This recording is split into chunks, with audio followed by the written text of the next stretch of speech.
السلام عليكم الاخوان، كي دايرين؟ بخير؟ لاباس عليكم؟ نتمنى تكونوا بخير وعلى خير ان شاء الله. اخوان، كنلقى بزاف ديال الناس كيكتبوا لي في التعاليق. وقع لي واحد المشكل في الرخام، ولا الرخام عندي طبع، ولا الرخام عندي يعني ولا يشرب الغساخ، ولا الرخام عندي. يعني الخوت اللي بغيت نقول لكم انايا، ديما ملي تبغيو ديروا شي رخام اولا تبغيو ديروا شي حاجه، شي نوع ديال الرخام في المطبخ اولا شي حاجه، ناخذوا معلومات على على داك النوع ديال الرخام ولا النوع ديال الجرانيت، ونشوفوه فين كيدار، واش كيصلح ولا ما كيصلحش. ماشي كنلحقوا كناخذوا الامور ب يعني بالعشق. يعني مثلا انت كيعجبك هذا كتلحق كديرو بدون استشاره، بدون مشاوره. يعني الاخوت راه كاين شي انواع ديال الرخام راه ما كيصلحوش للكوزينه، وكاين شي انواع ما كيصلحوش للارض، وكاين شي انواع ما كيصلحوش ماشي ما كيصلحوش للدروج. كاين بزاف الاشكال وكاين بزاف الانواع، وكاين هذا الشيء ديال الرخام هذا راه علام. هاد الانواع ديال الرخام الاخوان راه علام الخوت. يعني ملي تبغيو ديروا شي حاجه ولا تبغيو تاخذوا شي معلومه، ولا بد ما نبحث على واحد الحاجه ونعرفها شنو القيمه ديالها، ولا شنو كتسوى، او ولا شنو كيصلح ليها، ولا شنو كيضرها. دابا نتوما الديفو الوحيد اللي كديروا هو حتى كطيحوا في المشكل، ولا كديروا شي حاجه وكطيحوا في المشاكل، عاد كتنوضوا تقلبوا على الحل. مثلا الطبيب الا قال لك واحد الحاجه بعد منها راه غتضرك، راه كتبعد منها، ماشي حتى كتضرك عاد كتمشي للطبيب كتولي تقلب على العلاج. يعني العلاج 50% كينجح، و50% ما كينجحش، 80% ينجح، 80% ما ينجحش، 100% ما غينجحش، 100% غينجح. وداك الشيء تيبقى تيسير الله. كذلك شي انواع ديال الرخام راه كاين اللي كينجحوا وكاين اللي ما كينجحوش. كاين شي انواع ديال الرخام راه كاين انواع اللي كيصلحوا للبوطاجي. غالبا انواع ديال البوطاجيات راه تيكون الجرانيت. ماشي من الضرورة يكون الجرانيت. مثلا الجرانيت بصفة عامة كيصلح في المطبخ 100% بدون منازع، بدون نقاش. يعني بالنسبة للجرانيت، إلا بغيتي دير الجرانيت في الدروج، واخا هو ما تيجيش عاطي مزيان في الدروج، ولكن انما هو كتشوف انت شي حاجه اللي كتصح ديال العمل، شي حاجه اللي كتكون ديال الدوام، يعني شي حاجه اللي غتصبر لك. يعني بحال حيت هذا الشيء ديال الرخام بحال المراه مثلا. اللي كتبغي تتزوج مثلا، كتقلب على بنت الناس اللي غتوافقك، وبنت الناس اللي غتكون اطفالك ان شاء الله. يعني شي بنت الناس اللي غتكون في المستوى. يعني كذلك الرخام. دابا بيني وبينكم الخوت، راه ملي كتمشيو نتوما عند تجار ديال الرخام، ما خصكش تمشي خالي الوفاض. خصك تمشي وانت الراس ديالك عامر. ما تستناش هو يفرض عليك يقول لك شنو دير ولا شنو دير. هادو بالنسبه ماشي التجار كامل، انما هو البعض فيهم. يعني ملي كتمشي نتايا كيشوفك مثلا كاين واحد الانواع ديال الرخام الخوت، مال الرخام كيجيبوهم خارج البلاد اولا من البلاد، كيجيبوهم بواحد الثمن زوين. ملي كيبغي يبيعو كياكل فيه خبز الله يسهل عليه، ولكن هو ما عندوش فك غرض يوقع ليه اللي وقع. ما عندوش فك غرض. انت كتجي كتشوف هذا الخام تيعجبك، كتقول له شحال، تقول لك القد والقد، كتقول له لا قاد شويه القد والقد، تيقول لك الله يسخر مول الامانه كيدي امانته، وهكا كتم الامور. ولهذا ملي تبغيو ديروا شي نوع ديال الرخام في البوطاجي ولا في الدروج ولا في شي حاجه، ديما شنو ندير؟ ديما نسول على داك النوع ديال الرخام ونستافد. مفهوم الاخوان؟ كما كتشوفوا دابا هنايا راه واحد انواع ديال الرخام انا كندير لهم فيديو. انا كنهضر وكندير فيديو، كنوريكم انا التعاليق ديالكم كيضروني من الاخر. كتجي نتايا كتقول لي وراه درت الرخام وشنو غندير له ولا شنو غندير له. راه تقريبا راه ما بقى ما يدار. بهذا المستوى، بهذا المصطلح هذا ما بقى ما يدار. ملي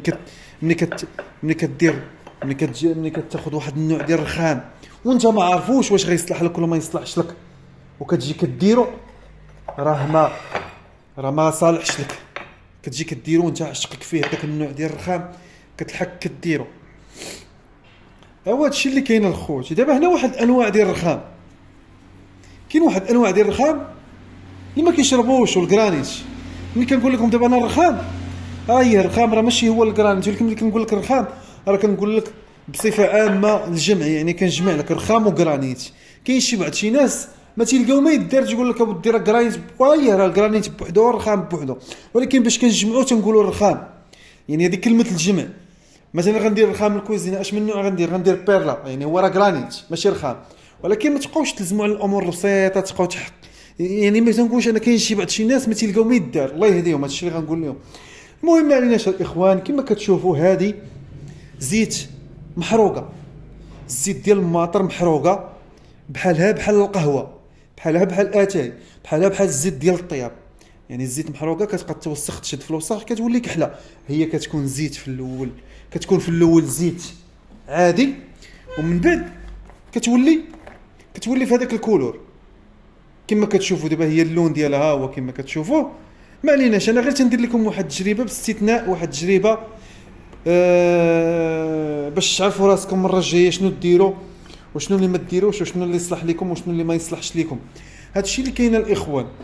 هاد الزيت هذا انا كنقطع به الياس، في شي انواع ديال الرخام. ومنها نيت تردوا البال شي المواد بحال هذا الشيء هذا، يعني تردوا منهم البال يعني تحاولوا تجنبوهم، ما يقيسوش لكم الرخام باش ما توقعوش في المشاكل. كما كتشوفوا الخوت هنا درت لكم واحد التجربه استثنائيه، تجربه بسيطه كما كتشوفوا، يعني كل شيء على العين. دابا هذا لافرادور، هذا قشر الحوت، راه كنخدموا به، راه كندير عليه فيديوهات، هذا ما كنحتاجش ندير له شي معلومه. علاش؟ هذا كيبقى من الكاليتي رقم 1 في المغرب، يعني دو جوده عاليه، دو امتيازات عاليه، يعني ما كيتجرح ما والو، يعني ما كتجرح ما حتى شي حاجه، يعني كيبقى زوين. ما تحتاجش، يعني بلا ما تحتاج. دابا هذا الفيديو هذا يعني ممكن لك، دابا هذا الفيديو انا كندير لكم هذه الفيديوهات هادو، كندير الفيديوهات للاستفاده فقط، يعني كندير لكم هذه الفيديوهات للاستفاده فقط. دابا مثلا هذا قشور الحوت هو زيتو، درت ليه الزيت الكحله ومحروقه وكل شيء، يعني ما كاينش شي ضرر، لحقاش هو شوف اللون ديالو كيناسب الاوساخ. يعني واخا الثمن ديالو شويه باهظ، يعني كيدير 1200 درهم السلعه ديالو. يعني ما الانسان الا كان غايدير يدير حاجه مزيانه. والناس اللي على قد الحال الله يكون في عوان الجميع، راه اللهم تصبر ودير حاجه زوينه، ولا تزرب ودير حاجه عيانه وتبقى تشمت، تبقى تحس بالشمته. راه اكفس حاجه في هذه الدنيا هذه كامله هي الشمته. كتقول حقا والندامه ما كتنفعش. هذا كما قلت لكم قشر الحوت. هذا الخوت بيرلاتينيو، هذا بيرلاتينيو خصيصا كيجي للدروج. هاد بيرلاتينيو قبل ما تبان سيلفيا، يعني قبل ما تبان سيلفيا كان هاد بيرلاتينيو. هذا بيرلاتينيو الثمن ديالو راه شويه قاصح في الثمن، يعني هاد بيرلاتينيو كانوا كيديروه الناس في الدروج. يعني هاد بيرلاتينيو هذا الناس اللي باغا تخدم بالدروج، باغا تخدم باللون الباج، كننصحكم بالبيرلاتينيو، اولا في الارض كننصحكم بالبيرلاتينيو. بيرلاتينيو زوين وما كيتجرحش، حتى في هذا الشيء يقولوا له في النوع ديال الحجره ديالو، يعني قاصح، داير بحال النوع من الفاصيله ديال الزاج. متفقين الاخوان؟ هذا الشيء اللي كاين. هذا بيرلاتينيو الاخوان راه ما كيشرب ما والو. انتم كما شفتوا الفيديو، يعني هذاك الشيء على المباشر، اللهم بارك. انا كندير لكم غير واحد التجربه وكنعطيكم بعض المعلومات، وانتم كملوا ما عندكم، اللهم يسر ولا تعسر.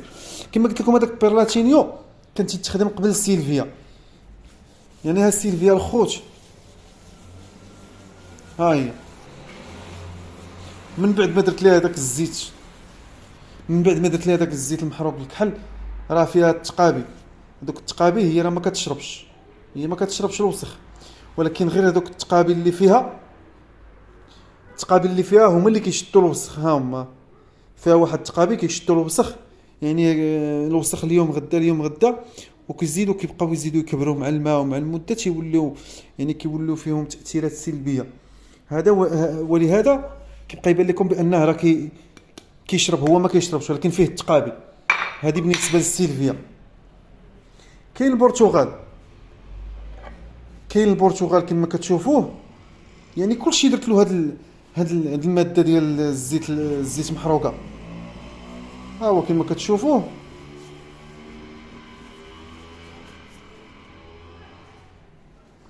يعني راه مزيان. يعني ما شربش، يعني واخا شرب واحد شويه، ماشي ما شربش ولكن ما شدش الوسخ بزاف، وكل شيء قدام عينيكم. بالنسبه للناس اللي باغا تخدم الدروج بهذا او اللي باغا تخدم به الارض، غير توكلوا على الله. البرتغال راه زوين، كيجي في الدروج زوين، والثمن ديالو راه هو غالي. عندك هو بيرلاتينو راه الثمن ديالو ما بين 700 حتى ل 800 درهم المتر كاري. بغيت نوريكم نوع اخر. دابا هذا كرار. بزاف ديال الناس تيبغيو يخدموا بكرار، ولكن انا كرار ما تعجبنيش وما تنحملش نخدم به كاع بصفه عامه، الا في حاجه وحده، الا في وسط لافافو ديال الحمام، يعني فين كيغسلوا وجههم ويديهم. يعني هو شويه كيشد الوسخ، مع المده كيشد الوسخ. دابا حاليا راه مزيان، يعني واخا درت له داك الزيت الكحله المحروقه راه مزيان، ولكن راه مع المده من الاحسن تبعدوا منه. هذا راه ما كيصلحش للدروج، وما كيصلحش للكوزينه للمطبخ، وما كيصلحش للارض. هادشي اللي تنقول لكم راه ما يقولوش لكم شي واحد اخر. ردوا البال مع راساتكم واستافدوا. اللي بغى يستافد هو راه كيشاهد الفيديو. ايوا هادشي اللي كاين. هذا بالجاد الثمن ديالو مناسب. الثمن ديالو الخوت كيدير 250 درهم بالجاد. نوع من انواع الرخام ديال المغرب، غير هو ما كيصلحش له السراج. كاين اللي كيحبوا ناشف، وكاين اللي كيحبوا يكون مسيري. هو بصفه عامه، يعني ما عرفتش، انا ما كنبغيش يكون مسيري. دابا هذا اللي درت ليه انايا نوع من الزيت، ولكن راه ما شرب لا كحوليه لا والو. ولكن كاين اللي كيدير له الزيت وكاين اللي ما كيديرش له الزيت. دابا كما كتشوفوه، ها هو نصو مزيت ونصو ما مزيتش، وغنكمل معاه التجربه هذه، حيت هذا بان لي انا ما كيصلحش له الزيت والله اعلم. وانتم تعرفوا هو ما كيشرب لا وسخ لا والو، ما كيطبع ما حتى شي حاجه. هو هذا احسن من سيلفيا 1000 درجه، وفي الثمن ديالو راه في الثمن ديال سيلفيا، وما فيه لا تقابي، ما كيتوسخ، ما كيتحفر، ما تيتقشر، ما حتى حاجه. الناس اللي بغات تخدم التروج وعاجبها هذا النوع هذا ديال السماعله بالجد. يعني دابا هذا مسيري، يعني دابا هذا ما شربش الوسخ، ولكن ها هو فيه السراج. يعني السراج كنديروا له السراج. شنو هو السراج؟ السراج هو زيت، يعني تيكون الزيت ديال الرخام خفيف، ما كيشدش الوسخ. دابا هذا الزيت ديال الطياب ولا الزيت ديال المطر اللي درتوها، هي غتعطيه الوجه ديالو، ولكن ما كتبغيش تنشف، ما كتبقى مضبه، ما كتعطيش هذاك اللمعان 100%. هادشي مفهوم الاخوان. هذا بالنسبه للبجاد. يعني راه واخا تسيره وهذاك الشيء راه جا غزال، جا زويون، جا فن، يعني ما تطبع ما والو. انا بالنسبه لي انا الناس اللي كتكون حايره ما بين بجاد والسيلفيا، بالنسبه لي انا هذا فيه المنظر وهذا ما فيش المنظر، ولكن هذا فيه الجوده وفيه الصبر وفيه يعني كيصبر معاك، يبقى لك حتى موت انت وما يموتش هو بهذا المصطلح هذا بالنسبه لي انا احسن من سيلفيا. كاين الخوت زاين فايت درت عليه واحد الفيديو، راه الا بحثتوا عليه مزيان غتلقاوه عندي في القناه نيت في القناه ديالي. هذا زاين هما كما كتشوفوه، يعني اللون ديالو كري، اللون ديالو في صراحه الله والله العظيم الا زوين، وما كيتجرحش وما كيتوسخش، وفاش كيتسيره كيجي زوين، كيجي فن. هانتوما كما كتشوفوه. كاين بعض الناس كيهربوا منه على ود هاد النقيطات الكريين، ولكن هاد النقيطات انا بالنسبه لي انا هاد النقيطات تيكونوا في الدرجات. المعلم اللي غيركب يعرف كيفاش يركب، مثلا يحاول نختار مثلا درت الدرجه الاولى مثلا بيضاء، مثلا قريه بحال هكا ما فيهاش البيض، الثانيه مثلا الثالثه الخامسه فيها شويه الكري والاخرى مثلا غاده بشويه بشويه، داك الشيء غيجي زوين، غيجي فن. ماشي مثلا كتحط درجه بحال هكا كريه وكتحط درجه فيها الكحل ودرجه كريه وكيتم غادي داك الشيء مجخلط كيبان عيان. بالنسبه للزاين هذا نوع من انواع ديال الزاين كري كما كتشوفوا. كما كان الحال كاين بعض الناس تيقول لك انا بغيت ندير في الدروج، بغيت ندير كري مفتوح، هذا كري تيفلت وهذا كري زاين. هذا 260 درهم وهذا تقريبا شي 300 درهم ولا 330 درهم. ما شحال هذه ما تقديتو ما عارفش الثمن ديالو. بالنسبه لي انا الا كنتي غدير مثلا بغيتي مفتوح ها هو، بغيتي مغلوق ها هو، ها انت راه كل الاختيار ديالو. ماشي من الضروري نقلب على واحد الحاجه اللي هي زوينه بزاف. راه عمرك ما تلقى داك الشيء. راه كاين الزوين، كاين زوين بزاف. مثلا ها هو كرار ها هو بيض عليه زوين له، ولكن هذا كيصبر على هذا. راه هادشي دا بحال سبحان الله تيسير الله، بحال الزواج. مثلا كاين اللي تيقلب على الزين ولكن راه سوقها خاوي، وكاين اللي كيقلب على بنت الناس تتكون زوينه في قلبها. راه بحال هكا، بحال هذا الشكل ديال الرخام راه كيتقاس بالمقاس ديال الانسان سبحان الله. كما قلت لكم بالنسبه للدروج عندكم كري تيفلت اولا كري اولا زاين، راه بجوجهم زوينين، بجوجهم فنن، بجوجهم غزالن، ما عندهم حتى شي تاثيرات سلبيه كما كتشوفوا. يعني واخا درت لهم داك الزيت الكحله محروقه بمسخه، يعني تبارك الله عطى اللون ديالو، عطى الفن ديالو، عطى الجماليه ديالو، اللهم بارك. كما شفتوا كاين تازا اتونسيون ردوا البال مزيان مع تازا. الاخوان راه كتجي في جوج حوايج، يعني ما كتجيش في وسط الدار